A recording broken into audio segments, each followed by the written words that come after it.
Breaking చూస్తున్నాం. September 17పై కేంద్రంలో BJP ప్రభుత్వం సంచలన నిర్ణయం తీసుకుంది. సెప్టెంబర్ 17ను హైదరాబాద్ విముక్తి దినోత్సవంగా నిర్వహించాలని నిర్ణయించింది. ఈ మేరకు అధికారిక ఉత్తర్వులు జారీ చేసింది. కాగా గత ఏడాది బీఆర్ఎస్ ప్రభుత్వ హయాంలో సెప్టెంబర్ 17పై రాజకీయ దుమారం రేగిపింది. బీఆర్ఎస్ జాతీయ సమైక్యతా దినంగా బీజేపీ తెలంగాణ విమోచన దినోత్సవంగా నిర్వహించింది. ఎవరికి వారు అధికారికంగా నిర్వహించి జెండా ఆవిష్కరించారు. అయితే 2 రోజుల్లో పార్లమెంటు ఎన్నికల నోటిఫికేషన్ వెలువడనున్న నేపథ్యంలో సెప్టెంబర్ 17పై కేంద్రం కీలక నిర్ణయం తీసుకోవడం దేశవ్యాప్తంగా చర్చనీయాంశంగా మారింది.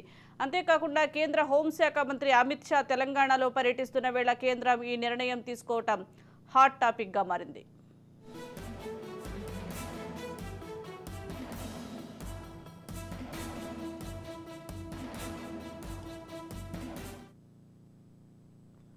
దీనికి సంబంధించి మరింత సమాచారం మా ప్రతినిధి స్వప్న అందిస్తారు. స్వప్న, చెప్పండి. సెప్టెంబర్ 17 అనేది ఇప్పుడు కీలకంగా మారింది. బీజేపీ తెలంగాణ విమోచన దినోత్సవంగా నిర్వహించాలని చూస్తోంది. దీనికి సంబంధించి అప్డేట్స్ ఏంటి?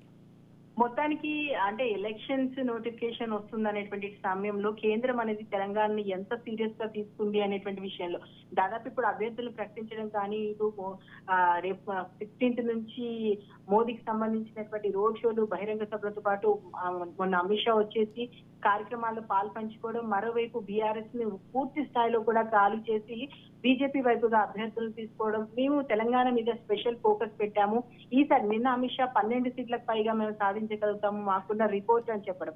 సో ఓవరాల్ గా చూసుకుంటే మాత్రము తెలంగాణపై గట్టి ఫోకస్ పెట్టింది. ఈ నేపథ్యంలో సెప్టెంబర్ 17కి సంబంధించి అంటే దాదాపు చాలా రోజులుగా సెప్టెంబర్ 17 అనేది ఇష్యూ నడుస్తూనే ఉంది. ఎందుకంటే సెప్టెంబర్ 17 ఖచ్చితంగా బీజేపీ దీన్ని హైదరాబాద్ విముక్తి జరిగినటువంటి టైం కాబట్టి, అది ఆ రోజు కాబట్టి ఖచ్చితంగా దీన్ని విముక్తి దినోత్సవంగానే ప్రకటించాలి అని చెప్పేసి ఎప్పటి నుంచో పోరాటం చేస్తుంది.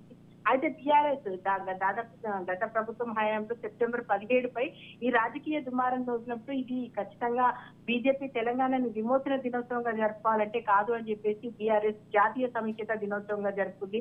సో ఓవరాల్ గా చూసుకుంటే మాత్రము ఇప్పటికే ఈ పార్టీలకు సంబంధించి కాంగ్రెస్ కూడా దీన్ని విలీన దినం అంటుంది. అది విలీనమా విమోచమా సమైక్యత అని పక్కన పెడితే ఓవరాల్ గా సెప్టెంబర్ 17 అనేటువంటి ఇష్యూ అయితే ఎప్పుడు 3 పార్టీల మధ్య గట్టిగానే నడుస్తుంది. ఈ క్రమంలో ఇప్పుడు ఒక అడుగు ముందుకేసి కేంద్రము ఈ సెప్టెంబర్ 17ను విమోచన దినంగా ప్రకటిస్తూ ఒక నోటిఫికేషన్ అయితే జారీ చేసింది. మరి చూడాలి, ఇప్పుడు రాష్ట్ర ప్రభుత్వం కాంగ్రెస్ హయాంలో ఉంది కాబట్టి ఏం జరుగుతుంది ఇక్కడ, దీన్ని ఆమోదిస్తారా, నెక్స్ట్ దీని మీద ఎలాంటి చర్చ జరుగుతుంది, దీని మీద రాష్ట్ర ప్రభుత్వం ఎలాంటి రిప్లై ఇస్తుంది కేంద్రానికి చూడాలి. ఈ విషయంలో మాత్రం విమోచన దినోత్సవంగా జరుపుకోవాలి సెప్టెంబర్ 17 అంటే మనకు తెలంగాణ ఉద్యమం సమయంలో గట్టిగా వినిపించినటువంటి పేరు ఇది. కానీ ఆ తర్వాత దీన్ని మెల్లమెల్లగా అప్పుడు గతంలో ఉన్నటువంటి రాష్ట్ర ప్రభుత్వం సంబంధించి వాళ్ళు దాన్ని కనుమరుగు చేస్తూ వెళ్లారు. కానీ ఇప్పుడు మళ్ళీ బీజేపీ సెప్టెంబర్ 17 ఇష్యూని అయితే తెర మీదకి తీసుకొచ్చింది. ఒక ప్రత్యేక జీవోని అయితే జారీ చేసింది. దీన్ని ఫాలో అవుతుందా, మరి రాష్ట్ర ప్రభుత్వం దీని మీద ఎలాంటి ఆన్సర్ ఇస్తుంది ఏంటి చూడాలి. మొత్తానికి రేవంత్ రెడ్డి గవర్నమెంట్ ఏం సమాధానం చెప్తుందో అనేది వేచి చూడాలి.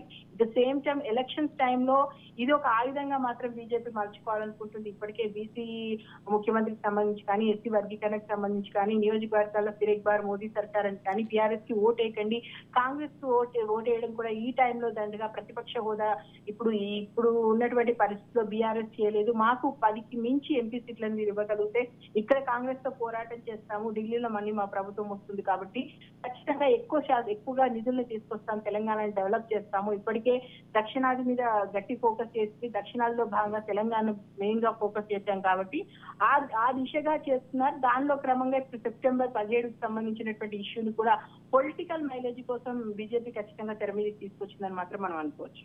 Right, thank you Swapna.